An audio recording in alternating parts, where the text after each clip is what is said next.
Zurdo, thank you so much for joining me. How are you doing today? Good thing yourself. Good, good. It's obviously going to be exciting to see you back in action. You held the WBO middleweight, super middleweight title for 2 years. How strange is it not having that belt or being called champion? Is it a strange feeling after being it for so long? Boy, it's not a strange feeling because at the end of the day, I'm still a champion, and I will be always. And but the thing I wanna get another belt, and I'm so excited for this fight because it's an eliminator fight, and I'm ready for that. When you were making the decision to move up to light heavyweight, what was the primary reason you made that decision to move up? Because the my body, it was hard to make a 68. Mhm. The fight, the last two fights, and then that's why I decided to move up. You have a large frame. I mean, you're a bigger guy than obviously the typical super middleweight. As far as light heavyweight, do you see this as kind of your permanent home, or could you even see a scenario where you would jump up to cruiserweight at some point? Well, I think at some point I wanna jump on to cruiserweight division, but right now I'm focusing get the title fights and get the unificator fights, and then eventually move up. I know that physical health is always something that's been important. Obviously, the pandemic came along. I know that one time in 2016 you had a hand injury. Have you ever had any issues with your hands since then? No, no more. They stopped the it stopped the after surgery, and it's better now. And I've been hitting hard. I've been hitting with no gloves sometimes, and I mean it's good. As far as the pandemic hits, I know it kind of set everyone back. You had one fight in 2020. How did that change your plans, and how many fights did you originally expect that you might have in 2020?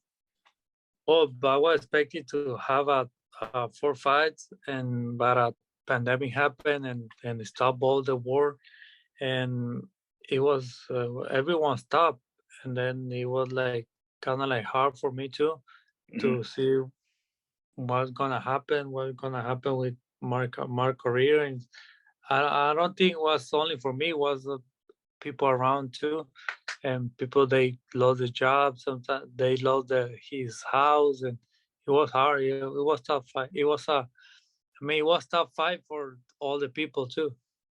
When that whole thing was going on, gyms were closed, life was shut down. How did you work around that? Did you have to find any creative ways of staying in shape or working out or finding a? Did you make it at home gym? How did you make everything work at that time? But I make my gym at home, Mhm. and I was allowed to use one gym from my friend in Santa Monica. And I mean, it was hard. It was hard to be in shape, but at the end of the day, I'm doing it, and because I didn't know when it wanna open everything and what will happen with myself. But I think the pandemic, it was something bad and something good because I spent the time with my family. I spent the time with my little kids. I see him growing up, and I mean it was good. And then I stopped to complain about everything. I was start like thinking about me, about myself, about what wanna happen, what we want. I put like everything in the right place. Looking at your upcoming fight against Yunieski Gonzalez, he's a fighter that's been around for a long time. He's had some losses, but he's also had some very good wins too. How much have you studied him, and kind of what's your preparation been like for him? Do you watch a lot of Well, film, or?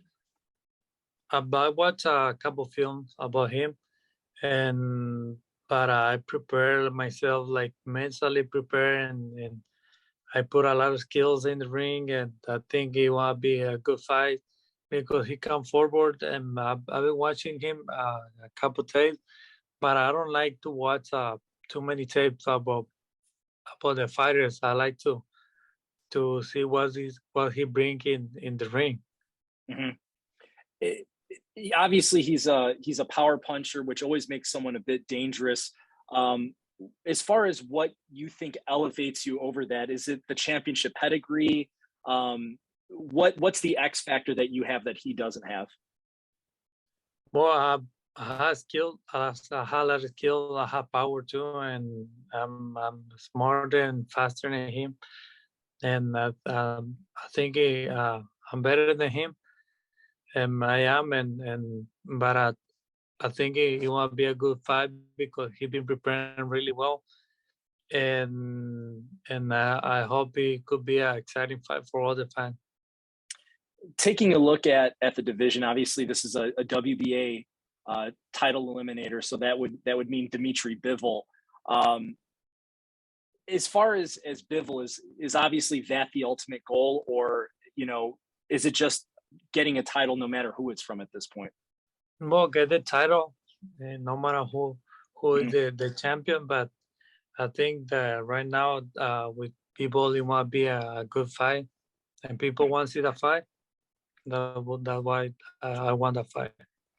When looking at the landscape of the light heavyweight division, there's three different champions. Beterbiev has two of the titles.